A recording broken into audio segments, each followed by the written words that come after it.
பேசாம ஒரு தீவ போல நாளெல்லாம் வாழ்ந்தேனே.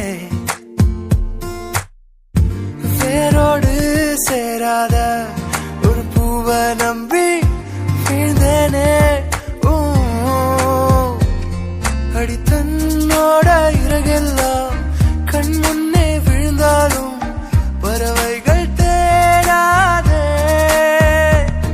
அடியானாலும் இறகுக்கு பறவையின் ஞாபகம் எப்போதும் போகாதே. ஏனோ வலிகளும் மறையற, ஏனோ அழுதிட தோணற, நானோ சிதறிய கண்ணாடி. தனிமரம் நானடி, எனக்கு நீ யாரடி?